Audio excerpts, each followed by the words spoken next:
Bonjour à tous, bienvenue pour ce nouveau numéro d'HP Hour. On est ravis de démarrer l'été avec vous à une semaine des vacances. Pour les plus jeunes d'entre vous, notamment ceux qui se sont fait amputer d'un pied. Dans quelques secondes, je recevrai Dorothée Picot, bienvenue. Donc, qui ne procède donc pas à des amputations, pas du tout. Mais on garde le suspense, vous nous expliquerez dans quelques instants quelle est votre activité. Et puis, je recevrai mes complices de toujours. Béa, qui viendra nous faire sa chronique littéraire. Et puis, Claire, avec qui nous parlerons accompagnement des enfants. Vous savez comment les élever, les éduquer avec des petits conseils pratiques. Voilà pour le sommaire de l'émission. Et tout de suite, on démarre avec notre invitée, Dorothée. Bienvenue, Dorothée. Bonjour. Sur le canapé d'HP Hour. Alors, on a eu un petit teaser. Les gens se demandent, mais qu'est-ce que c'est que cette chose? Alors, bon, évidemment, ce sont des pieds. Jusque-là, Jusque-là, on est d'accord. Ça nous donne peut-être un petit indice. Vous êtes donc réflexologue. Tout à fait. Plantaire et palmaire. Voilà, alors déjà, les pieds et les mains. Tout à fait. Est-ce que vous pouvez nous expliquer, surtout pour les gens qui nous regardent, ce que c'est exactement un réflexologue? Alors, un réflexologue, c'est quelqu'un qui va, par rapport à un toucher, masser les pieds des gens pour les remettre en état. On va travailler sur toutes les fonctions et les systèmes lymphatiques, sanguins, un peu toutes les fonctions du corps, pour le remettre en état et permettre l'homéostasie et l'équilibre du corps. D'accord. Donc, concrètement, ça veut dire, pour les néophytes comme moi, qu'il y a différents points, voilà, c'est ça? La représentation du corps est sous le pied et sur le pied. Maintenant, on travaille surtout en 3D, donc on a sous le pied, sur le pied. Là, c'est un pied en plastique qu'on nous a demandé d'utiliser surtout pendant les cours, pendant notre apprentissage. Des points réflexes sur le pied et sous le pied. D'accord. Donc on en a partout. L'avantage avec la réflexologie, c'est qu'on arrive à trouver des choses qui sont différentes par rapport à certaines personnes quand elles viennent me voir. Je vais vous donner un exemple, ce sera beaucoup plus parlant. J'avais une personne qui avait mal au dos depuis un mois et en fait l'avantage c'est que sous le pied, par rapport à la texture, par rapport au grain qu'on peut trouver sous les pieds, par rapport à l'état des pieds, on arrive à voir si c'est vraiment au niveau du dos que la personne a mal ou ailleurs. Parce que des fois il peut y avoir des résonances, on peut avoir mal au dos mais en fait ça peut venir d'ailleurs. Voilà. Donc ça c'est assez étonnant et c'est très bien en prévention parce que justement ça permet d'avoir tout le temps les organes en équilibre. Comment on devient réflexologue? Comment vous, ça vous est arrivé? Est-ce que c'est quelque chose qui vous a toujours intéressé ou c'est venu comme ça? Comment ça vient? La réflexologie, moi je connais depuis plus de 30 ans. J'avais un tapis de réflexologue, un tapis où vous avez des petits picots où on marche dessus. Et vu qu'il y a des picots, c'était peut-être prédestiné par rapport à mon nom. Et donc j'ai voulu me recycler parce que je n'étais pas bien dans mon travail. J'ai été me faire 2 séances de réflexologie et ça m'a bien plu. Et d'accompagner les gens dans certaines problématiques m'a toujours interpellée. Je cherchais déjà depuis longtemps comment pouvoir accompagner des gens qui étaient autour de moi. Donc je suis venue à la réflexologie parce que ça me plaisait bien. C'était des études courtes pour moi parce que j'avais 45 ans quand je me suis recyclée en tant que réflexologue. J'ai passé mon premier diplôme à l'Institut international de réflexologie, qui est une école américaine, qui est l'école de Enesy Ingham, qui est la personne qui a mis la réflexologie au goût du jour, on va dire, qui a 100 ans à peu près. C'est une thérapie, c'est une kinésithérapeute. Et donc au niveau de la formation, qu'est-ce qu'on vous enseigne? Donc la manipulation, j'imagine, bien entendu. Au niveau du toucher, on nous a enseigné aussi toute l'anatomie. Ça c'est un travail personnel qu'on était obligé d'apprendre. Et après, au niveau des points réflexes et les corrélations entre telle problématique et tel point réflexe. D'accord. Et donc, vous êtes... Alors, je suis diplômée de l'Institut international de réflexologie. D'accord. Et une fois votre diplôme en poche, vous avez ouvert? Alors, j'ai ouvert et puis j'ai continué à me former. Parce que l'école Ingham, c'est vraiment l'école de base. Et c'est une thérapie qui continue à évoluer. Donc il y a une formation continue tout au long de votre pratique. Pour moi, oui, je trouve que c'est indispensable. Et maintenant, on a le RNCP, le Registre National aux Certifications Professionnelles. D'accord. Que j'ai eu l'année dernière. Ok. Et donc, puisqu'on l'a pas dit, vous êtes basé à Juillan. On peut peut-être dire où vous vous situez pour les gens qui route de Lourdes, à Juillan. Et si vous tapez réflexologie 65... vous me trouvez. Vous avez le lien qui est en train de s'afficher sur votre écran. Quels sont les profils des gens qui viennent vous voir et pour quel type de problématique? Alors, il y a des personnes qui veulent tester, juste, voir ce que ça fait. On leur a parlé, ils veulent voir.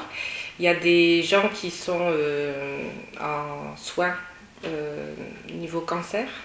Donc, j'ai beaucoup de personnes qui veulent venir après parce que ça aide beaucoup pour la récupération après les chimios, les effets secondaires. Okay. On atténue quand même pas mal les effets secondaires. Il y a vraiment des études qui sont faites au niveau des cancers qui aident bien. J'ai des gens de la maladie de Lyme, ça les déstresse plus que ça ne fait effet sur la maladie, puisque la maladie de Lyme est une autre problématique. Après, j'ai des gens, des femmes enceintes. Je suis très contente d'avoir des femmes enceintes parce que les femmes enceintes, pour les préparations à l'accouchement, et ça marche assez bien.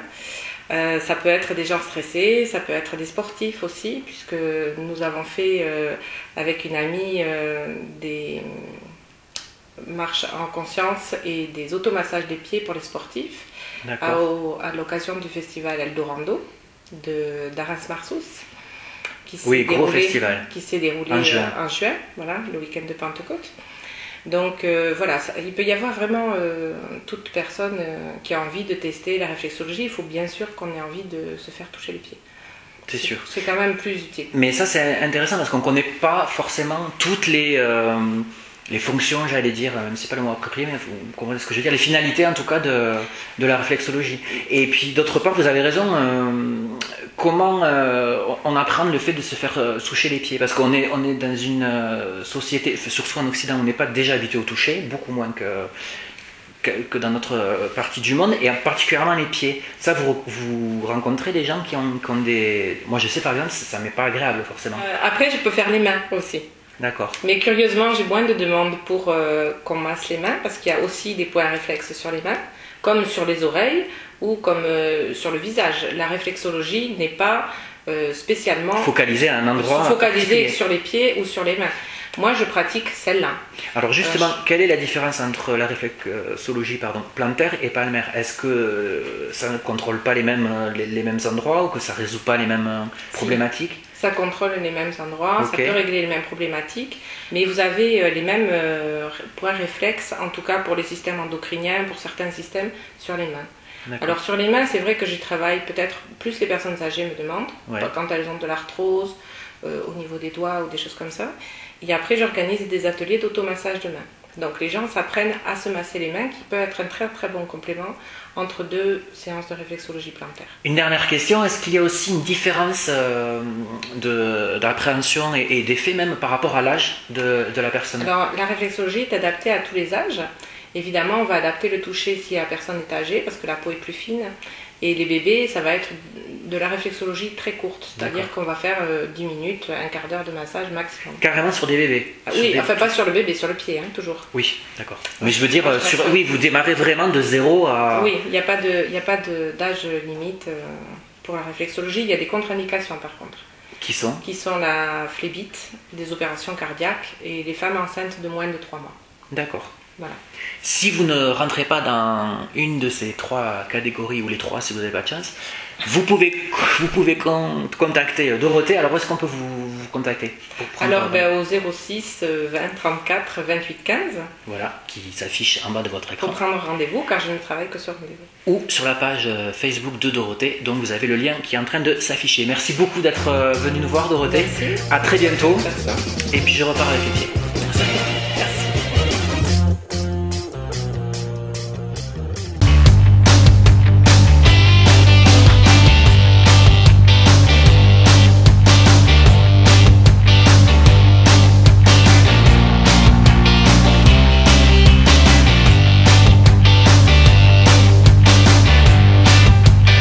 En forme pour jeudi, hein. Moi je suis prêt, t'inquiète. Et ben c'est ce qu'on va voir jeudi, HPTB, le télé des Pyrénées.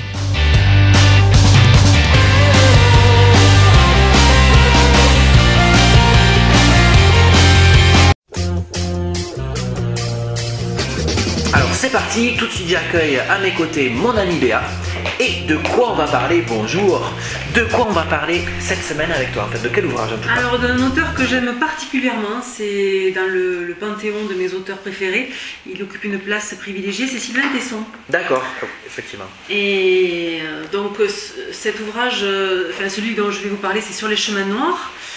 C'est pas le dernier, mais c'est un de mes préférés. Donc voilà. Donc tu as envie de le partager avec nous. Juste rappeler quelques ouvrages célèbres, enfin qui l'ont rendu célèbre en tout cas. Un recueil de nouvelles qui s'appelle S'abandonner à vivre, que je vous recommande, mais s'il y a un seul bouquin de lui à lire, c'est celui-là. Et un qui est plus connu parce qu'il a été adapté en film, c'est Dans les forêts de Sibérie. Celui-ci, en fait, moi il m'a beaucoup touchée parce que ce livre, c'est l'histoire d'une rédemption. C'est un parcours initiatique à la conquête de la guérison, puisque alors, les téléspectateurs qui connaissent Sylvain Tesson savent déjà sans doute qu'il est arrivé un accident assez grave en 2014, suite à un défi totalement idiot, et en fait il est monté sur un toit un soir de fête arrosé, et plutôt que de retomber sur ses pattes, il est retombé sur son crâne, qu'il s'est fracturé.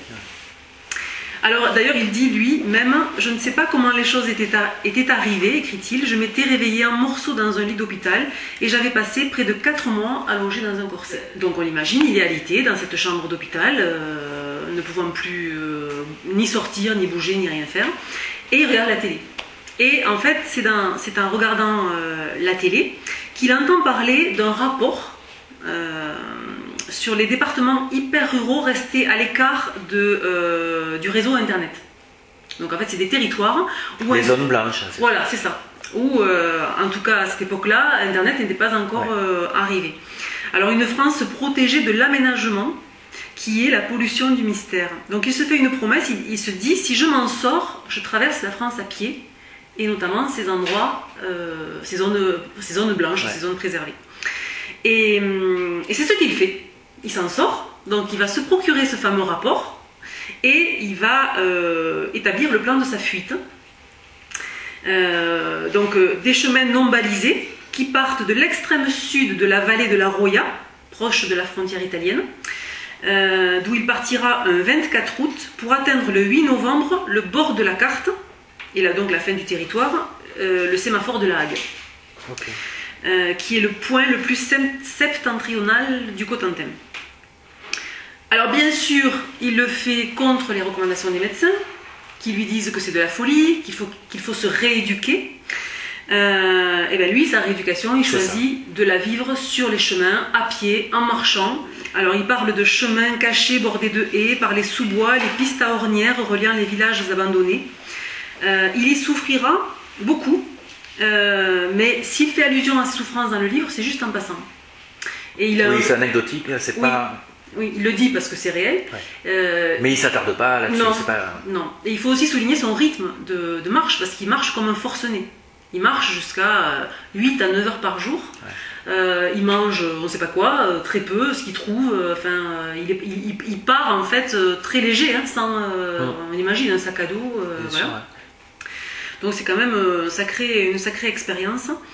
Et alors ces notes sont pleines de belles rencontres inattendues et d'amitié, parce que bien sûr sur le chemin il va rencontrer des gens. Pourquoi il me plaît ce livre? Parce que c'est une bouffée d'air dans notre monde de plus en plus formaté et uniformisé. Et il nous montre qu'on peut exercer encore notre liberté. Oui, c'est une forme de rébellion. Oui, c'est ça, en faisant un pas de côté, en sortant du système un peu formaté. Pour rejoindre ce qu'il appelle la confrérie des chemins noirs. C'est un livre initiatique, c'est un livre sur la guérison, sur la reconnexion à soi-même, et puis ça nous fait beaucoup réfléchir sur ce qu'est la société et comment parfois on peut s'en extraire. Très bien, ça donne envie. Effectivement, c'est un écrivain plus connu que ce que tu nous as présenté jusqu'à maintenant, mais il y a peut-être encore des gens qui ne connaissent pas Sylvain Tesson, qui veulent le découvrir ou qui n'ont pas lu cet ouvrage-là, donc n'hésitez pas, c'est le moment. Merci beaucoup Béa. Et tout de suite, j'accueille notre amie Claire. Bienvenue Claire. Merci. Claire, avec qui vous le savez, on parle éducation des enfants depuis cette nouvelle saison d'HP Hour. Alors vers quoi on va se concentrer plus particulièrement cette sur semaine? quelque chose qui fait beaucoup de bien à tout le monde, qu'on soit petit ou grand, c'est-à-dire les câlins.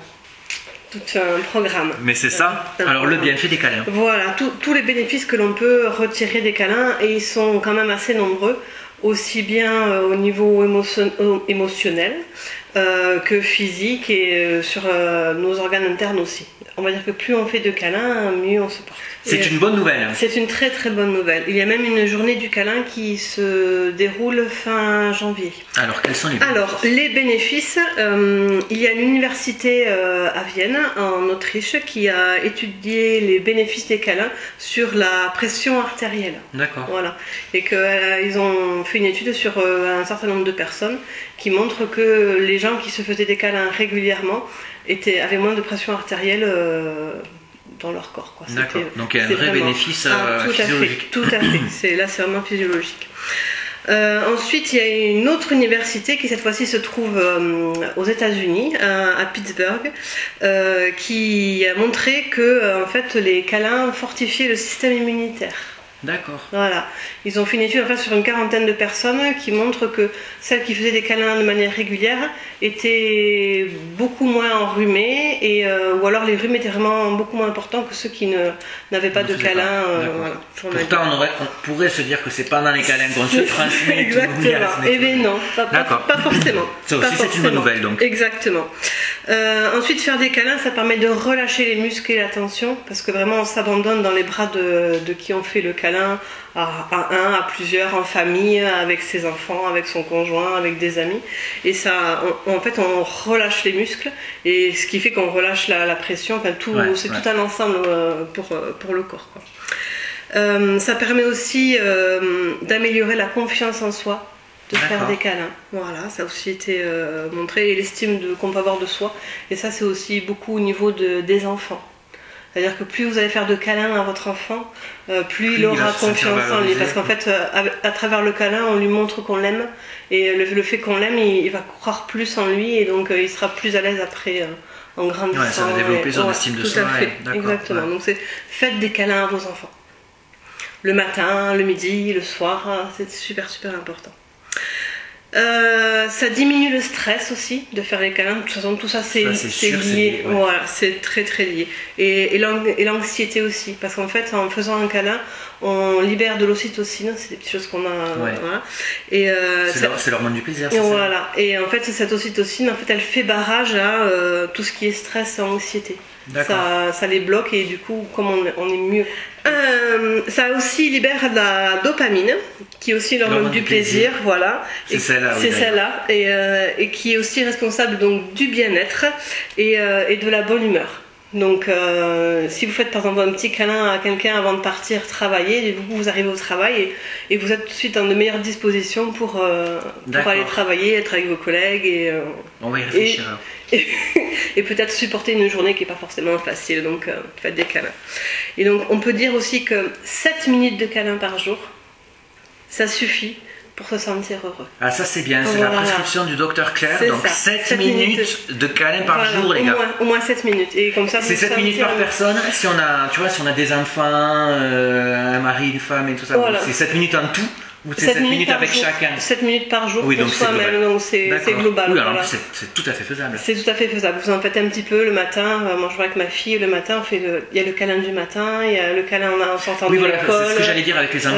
Ça peut être une forme ça peut devenir un rituel. Un rituel, voilà. Le câlin du matin, le câlin du soir. Enfin, c'est vraiment. Puis on le ressent vraiment, c'est important, quoi. Il nous faut juste 10 secondes pour sécréter de l'endorphine pour le bien-être, de la dopamine pour le plaisir ou de l'ocytocine pour l'attachement. Donc c'est juste 10 secondes, c'est pas grand-chose, mais c'est déjà beaucoup. Ouais. D'où vraiment l'intérêt de s'y consacrer. C'est plutôt des bonnes nouvelles pour ce mois de vacances qui démarre. Donc profitez des vacances pour faire des câlins. Enfin, en général, la période de l'été, oui, on fait beaucoup de câlins. De toute façon. Donc merci beaucoup. C'est une bonne nouvelle. D'ailleurs, c'est sur cette note positive qu'on va se quitter. Claire, on se retrouve dans 15 jours pour une nouvelle chronique. Exactement. Merci à tous de nous avoir suivis. Bonne semaine et bonnes vacances pour ceux qui sont déjà en vacances. Et à dans 15 jours. Salut.